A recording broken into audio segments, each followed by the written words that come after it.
Bem-vindos ao meu canal e vamos falar hoje sobre o que muda com a entrada do Trump novamente na presidência, tá bom? Vamos lá, hoje não vai ter corte, não vai ter nada, vai ser uma edição bem rápida aqui, é muito mais para a gente poder conversar. Bom, primeiro de tudo, será que o dólar vai bater R$ 7, R$ 6, 6,20? No dia que o Trump foi eleito, o dólar chegou a bater no Google 6,19 e era tudo uma grande falha.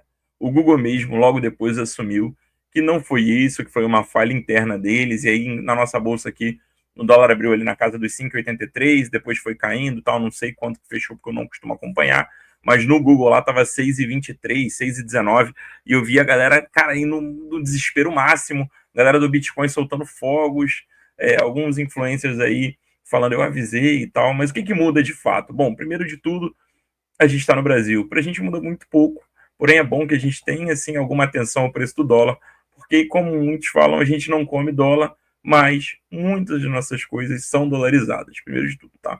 O que vai mudar para o Brasil é muito pouco. O ideal é que a gente tenha um presidente que tente assumir uma boa postura com o presidente americano, o que eu acho difícil, já que o nosso presidente é um presidente que, embora seja muito diplomático, ele tem um viés completamente oposto do que o Trump faz. Tá? Então, não sei como vai ser essa relação. O ideal é que ele tivesse sim uma boa relação, mas a gente só vai ter como saber lá depois, quando o Trump assumir.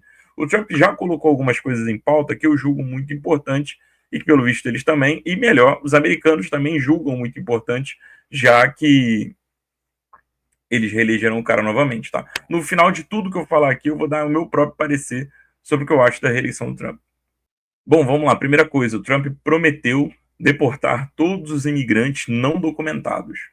Eu não estou aqui para chamar ninguém de fascista, nem vou. O camarada tem um viés nacionalista, é um direito dele, é uma forma de enxergar a política. Ele prometeu, como uma das primeiras promessas dele, conservar o seu país e os imigrantes que não tiverem devidamente documentados serão exportados, ok? Segunda coisa que ele falou foi um pouquinho sobre economia e sobre a guerra na situação Ucrânia e Rússia, tá? Ele disse que, assumindo, ele retira as tropas americanas do estado da Ucrânia, do país da Ucrânia, deixando aí o Zelensky em os lençóis, pois o Zelensky vai ter que se resolver sozinho, pois não contará mais com o apoio dos Estados Unidos, o que é um problema, na minha opinião, tá? Isso pode acarretar em guerras muito maiores. Para mim, os Estados Unidos, mesmo que com o Biden sendo um camarada fraco, um político apático, estava segurando muito a onda lá para a galera da Ucrânia, e talvez a gente veja a Ucrânia se afundando um pouco mais nesse conflito com a virada do ano. Outra coisa que ele prometeu, perdão político a alguns dos manifestantes do 6 de janeiro. Okay? Então, 6 de janeiro, eles tiveram lá o evento do Capitólio, muito parecido com uma coisa que aconteceu aqui no país, onde alguns apoiadores do Trump invadiram a Casa Branca, quebraram algumas coisas, e ele prometeu perdão. Só que é um tema muito delicado, assim, não é uma coisa que eu quero abordar, só estou falando aqui realmente sobre as promessas dele, as 7 primeiras promessas que ele fez, né? Então, vamos lá. Bom, ele também disse que, abre aspas, não sancionará proibições de aborto nos Estados Unidos, ou seja, ele não vai legalizar a proibição do aborto.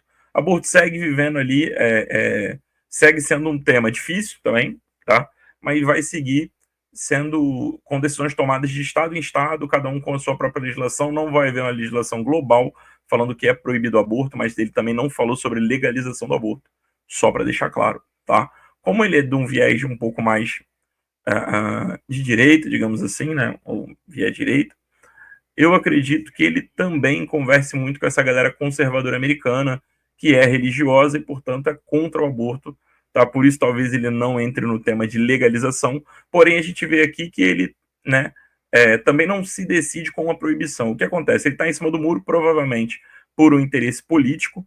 Tá? Acho que a melhor saída aqui seria ele tomar uma posição de legalidade, né? Mas quem sou eu? Só uma opinião deveria se tomar uma posição de legalidade, porém, se ele legaliza, ele vai de encontro com o eleitorado dele conservador. Então, possivelmente, por isso ele não fala sobre legalização, ele vai falar muito mais sobre a não proibição, né, que é um pouco de tirar o corpo fora.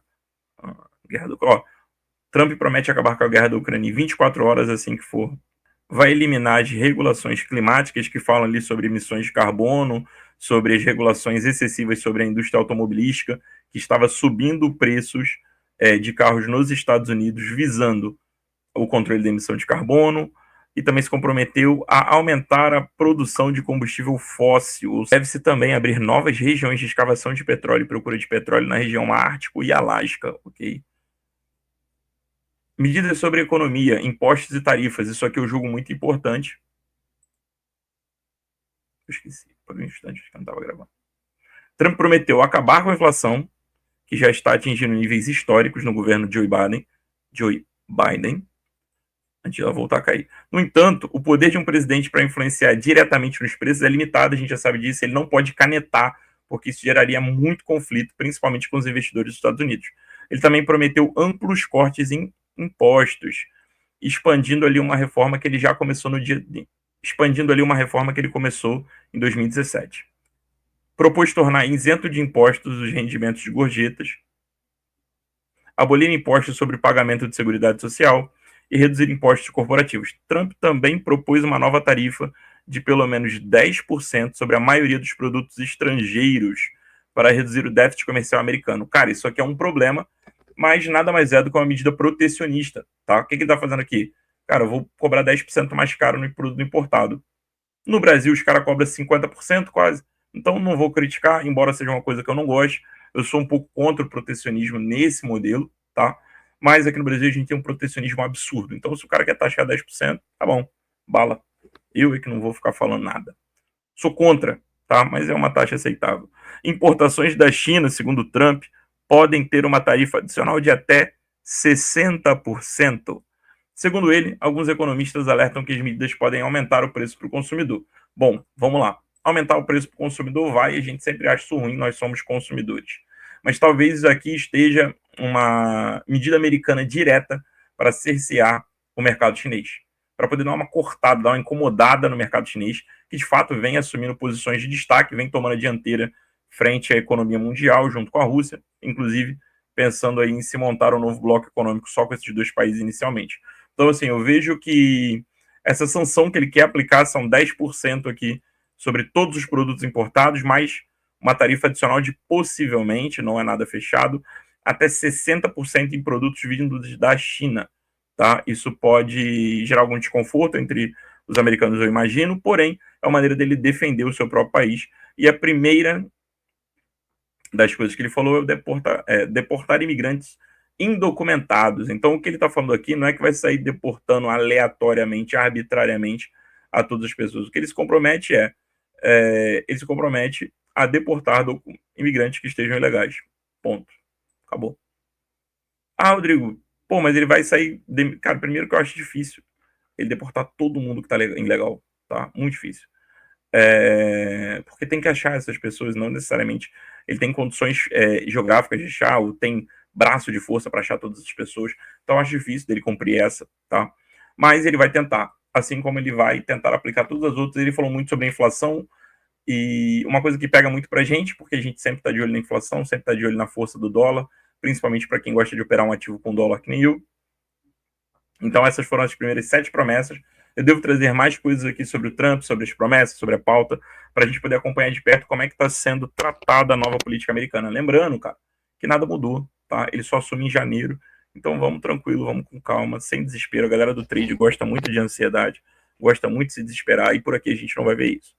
No fim, agora, vamos lá. Uma opinião minha sobre tudo isso. Cara, ver o Trump ganhando nos Estados Unidos mostra para mim como que nós estamos num momento onde o mundo inteiro está beligerante. O que quer dizer isso? A gente tem adotado medidas por políticos mais guerreiros, mais problemáticos, mais brigões. E quando eu falo a gente, eu tenho falado todos a gente, assim. Agente americano, agente brasileiro, agente europeu, agente chinês. A gente está buscando políticos que tenham posições mais fortes. Isso pode ser um problema, tá? Isso é um problema inicialmente e pode se tornar um problema ainda maior. Por que eu estou dizendo isso? Simples. Quando a gente vai para um estado onde todos os países estão buscando representantes mais beligerantes, de mais guerra, de mais briga, isso pode acarretar num futuro onde os países entrem em conflito. Isso é apenas uma leitura, tá? Uma leitura minha, tá, pessoal? Então, assim, se a gente observar, políticos extremistas têm assumido o poder em diversos países. Isso é um problema, isso é uma coisa para a gente ficar de olho e também uma coisa para a gente pensar. O que aconteceu nos últimos 30 anos que tornou a humanidade tão sedenta pelo extremismo? O que fez com que a gente se portasse apenas como extremista? Hoje em dia não existe mais o moderado, nem no Brasil, nem na maioria dos lugares. Hoje em dia existe o extrema de um lado e o extrema de outro. Pensa o que tornou a sociedade tão extrema. Pensa o que nos separou em bolhas. Pensa o que nos separou em grupos. Isso aqui é uma dica, uma coisa para vocês poderem pensar. A ideia aqui era muito mais conversar. Se você gostou dessa ideia, se agora você sabe o que o Trump vai fazer, deixe um comentário aqui. Se você gosta de reviews políticos sobre os caras que estão assumindo ali seus cargos, deixa aqui também que eu falo um pouco mais dos países, claro, que afetarem a nossa vida. Não adianta eu falar do Zimbábue, da Nova Guiné, da Austrália, porque são países que não têm nenhuma relevância, beleza? E se você gostou desse vídeo, não esquece de curtir, compartilhar, se inscreve no canal, eu gosto muito de te ver por aqui, e lembre-se que todos os dias eu tô ao vivo, 10h30 da manhã.